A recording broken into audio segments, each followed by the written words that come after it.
fusion music has been around for generations, and Lindsey Stirling has taken the idea a little further. Yeah, Lindsey has combined her talent as a classical violinist with the modern sounds of dubstep, and it's led to over more than 300 million views of her videos online.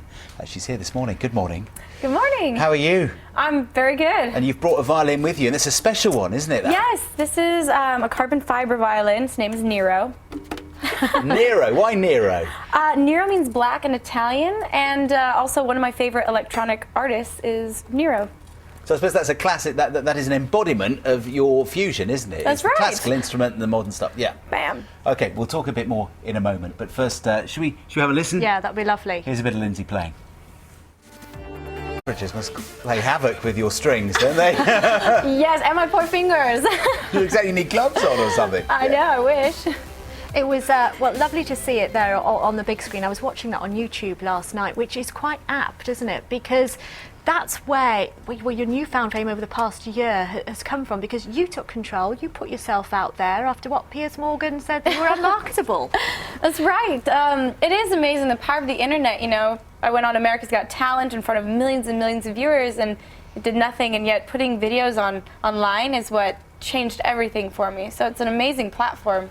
That's interesting, because Britain's Got Talent, our equivalent, is big on telly at the moment. It's reaching its peak at the moment. What would you say if there was a young artist who'd been told by the panel that they were never going to make it, but they still wanted to? What would your message be to them, having come through the other side? Well, man, it would be, you know, same exact thing happened to me. I was told, nope, it's never going to work for you. I was turned away from the show, and I remember thinking, wow, this was going to be the biggest moment of my life. Now I just felt embarrassed and humiliated. And it just taught me that the biggest moment of your life is always ahead of you. There is no such thing as the biggest moment, because if you keep trying and keep reaching out, the biggest moment is always ahead of you. It'll happen again. So if we brought Piers Morgan in here now, what would you say to him? Say, hey, take that, Piers. Good, I think we all would, actually, to be honest.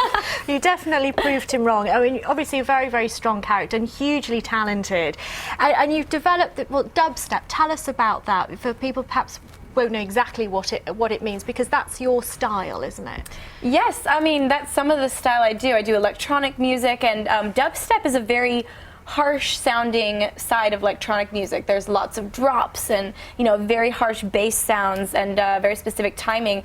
And so it was kind of a challenge. I was like, I want to take this very harsh sound and combine it with violin and turn dubstep into something melodic and beautiful. And that's what was kind of fun about, you know, this challenge. And I guess as a result of the results, I guess it worked. Let's listen to those results. Extreme weather, don't you? I do. Sometimes I get to create it myself, like a bunch of hoses off to the side spraying me in the face. You're in the right country. Yeah, that's a typical British bank holiday you've just seen there.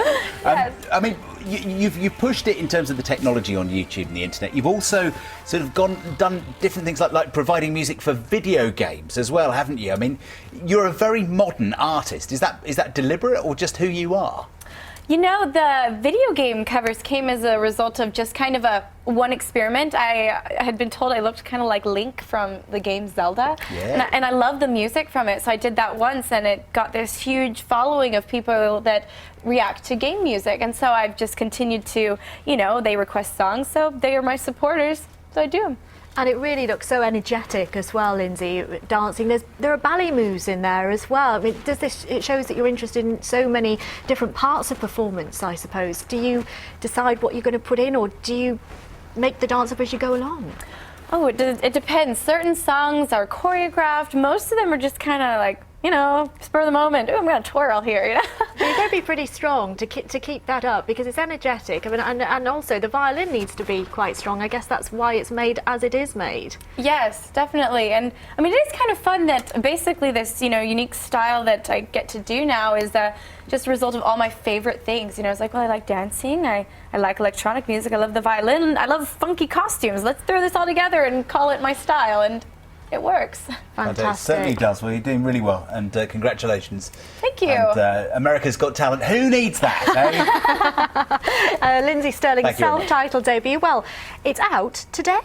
Yes, just released today here in the UK, so I'm very excited about that. Good luck to you. Thank you, Lindsey. Thank you. Let's find out in the meantime whether the rain